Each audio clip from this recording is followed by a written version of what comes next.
Hey guys, welcome to Experience Design. Today we want to talk about how to conduct usability testing. And yeah, I'm going to share some of the approaches that I've employed in the past. And basically the main aim is to uncover problems in the design, to discover opportunities to improve the design, and most importantly, we want to learn about the user's behavior and their preferences, and also to hear what we can learn from their experiences. So yeah, let's jump straight into it.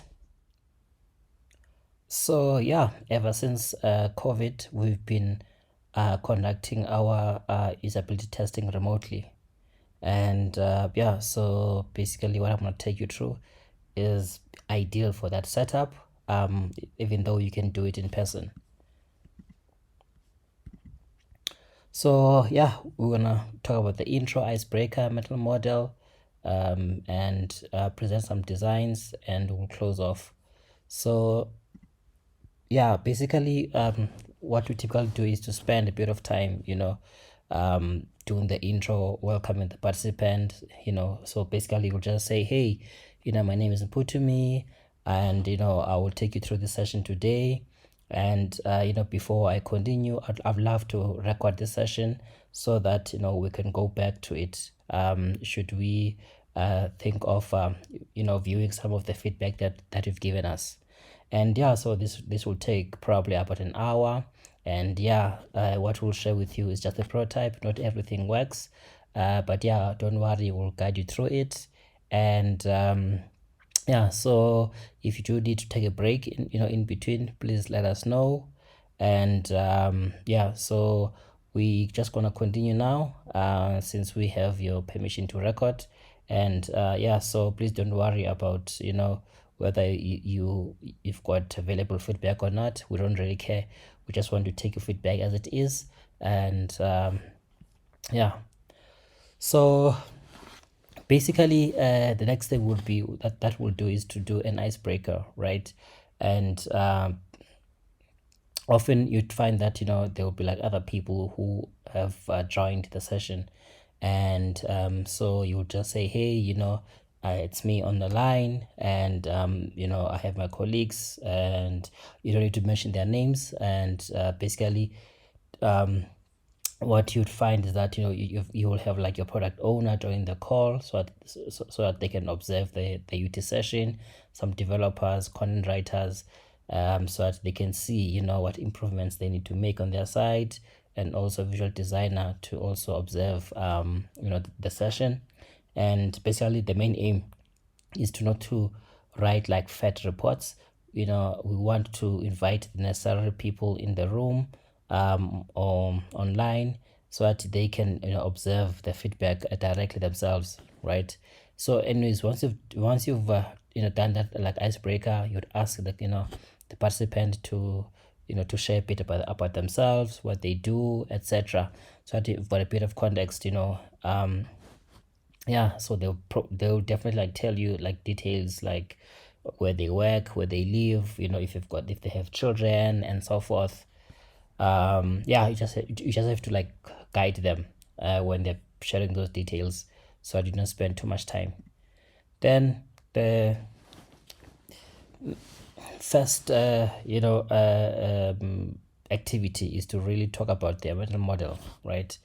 And basically you will present some questions, and I'll show you shortly now how they look like.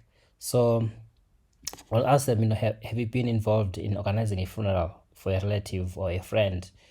And they might answer the question, and they don't necessarily have to choose A, B, C, or D. The main important thing is just to have these like open-ended questions, so at least they feel a bit guided. And you want to get the relevant feedback when you listen to them, right? And yeah, they might even tell you stuff that you didn't necessarily include in the options, which is great, because the main aim is not to just choose a specific option here, right? It's really about guiding them. Sometimes you can just even ask the question on its own and remove the options. And yeah, so I'll ask questions like, do you have a funeral cover? If they do, why did they apply for it, where do they get it, how long they've had it, etc., right, who's covered and so forth. And yeah, so that will give you like some rich insights about the participant. And if they don't have it, they will share their reasons, etc., right. And so just to get an idea, right, of how much they know about the funeral, I can ask them how much does it cost, and they can tell me. And then there's going to be like a follow-up question like this: if you didn't know how much a funeral cost, sorry, if you didn't know how much a funeral cost, what would what would you do to get that information, right? So you want to know, in this case, so in this question I didn't present any options, right? So I want to know, what will they do? They might go to Google and search, they might maybe ask friends on WhatsApp, or maybe ask, a consultant at the branch, maybe from Sanlam Discovery, Old Mutual Liberty, or whoever that sells, funeral covers, right? And yeah, so if you were given money to bury someone, how would you spend it? So I just want to understand what is important to them, right? And so you'll see how important this feedback is, right? So I get a good sense of what is important to them, how will they spend the money. Maybe culturally they will explain things that they normally buy when someone passes away, etc. So the follow-up question after that is, if you had a small a budget for your funeral, how would you spend that money, and what would you not buy, right? So it's really about like, understanding, okay, cool, what are the extra things that they would do, and what are the basic things that they would do, right? So I have a good idea of what is important to them and what they consider to be an extra. Okay, so last question is like, because of COVID, a lot has changed, in terms of how we do things. And there were a lot of like rules that impacted how we bury people. So I'd love to understand how has COVID changed the way they think about how people do funerals, right? And yeah, this is like valuable feedback going forward, because it will really help me to fine tune the experience, right? Because now I know there will be like new behavior, new expectations, and preferences that people will look for. So after that, I'll jump straight into detailed design, right? And the first thing would be, and I'll present, a Google search page like this, and I'll just ask them, if you wanted to know how much you need to bury someone, what would they type, right? The intent there is just to understand, the type of like, search keywords that they would use. That will help us, right, to get a good idea of how they formulate these phrases, and see if there's any like opportunity for us, right, to address some of the questions using the keywords that they use, based on our understanding, right? And yeah, so I'll just ask them, right, how would you decide which website to click on, right? And yeah, so the important thing here is to understand, right, what they're looking for, and what would be critical for them to decide on a page, and so forth. Okay, so after that, right, I'll say, cool, let's pretend that you've entered funeral cost and you've seen some results, etc., right? They can browse through, up and down the Google results page. And I'll ask like some questions, like which options would you try, based on the results, and which of those questions can you relate to, and is there anything that they found interesting on the search results, and so forth. And this will actually help us to understand how they make their decisions, and also to understand what kind of information are they looking for, right, so that we can match their mental model when we're designing for this experience, right? So yeah, because this entire activity is about a funeral cost calculator, right? So I would say, cool, once they've searched for funeral cost calculator or something along those lines from Google, they land on this page.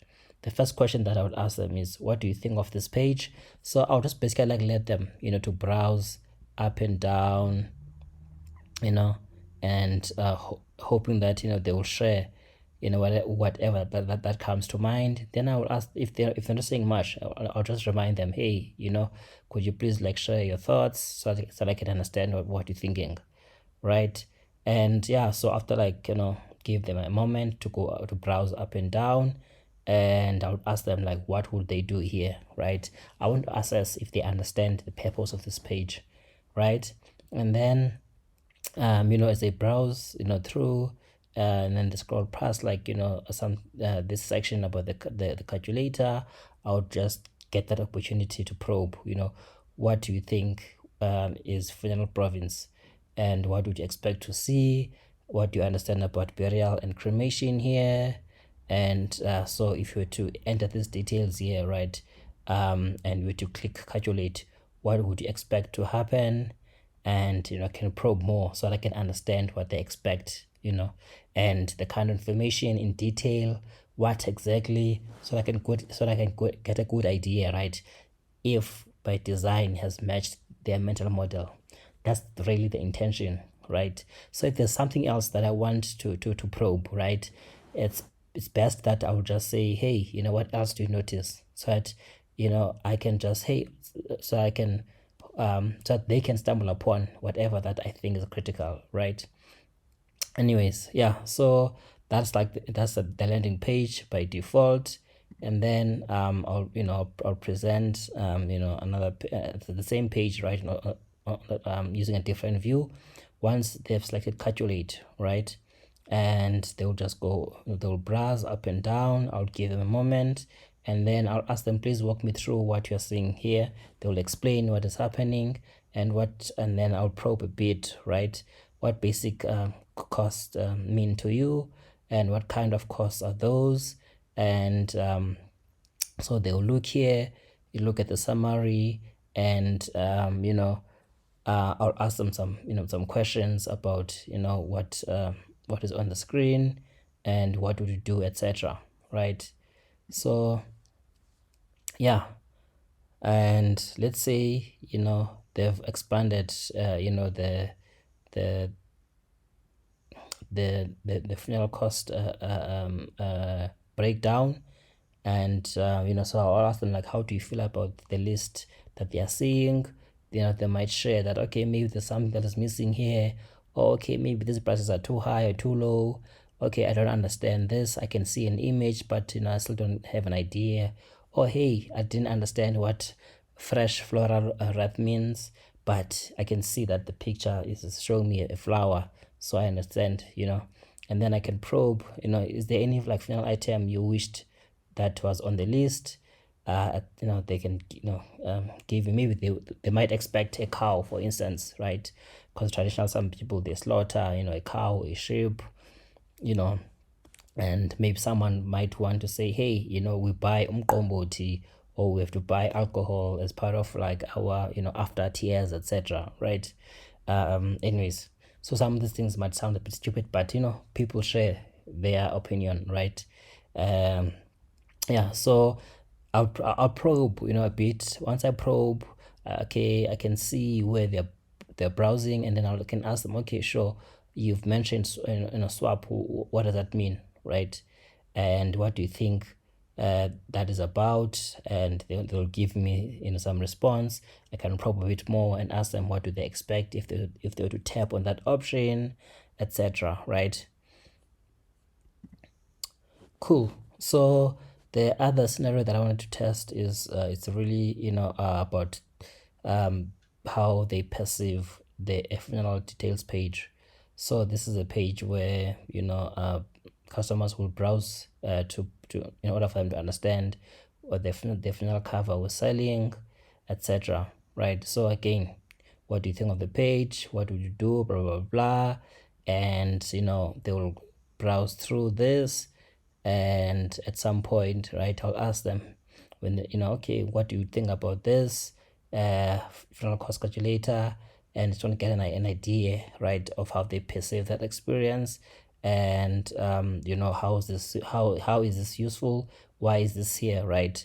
And yeah, so anyways, yeah, so those are the kind of questions that we basically ask, and you will probe you know, a lot more depending on the response that you get from the participant, until you get some like clear direction, right?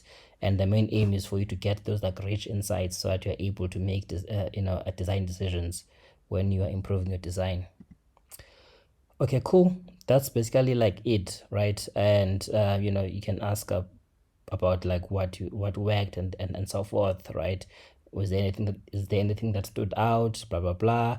Some of these questions you can skip them, you know, if you've already had answers, right? While you're busy probing.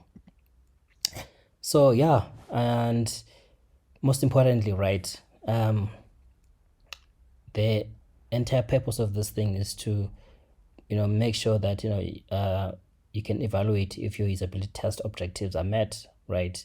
So in this exercise, right, I wanted to know if the basic funeral costs cover the core needs of the funeral, or of the funeral, based on what the participant has said, right? Can they estimate the cost of the funeral?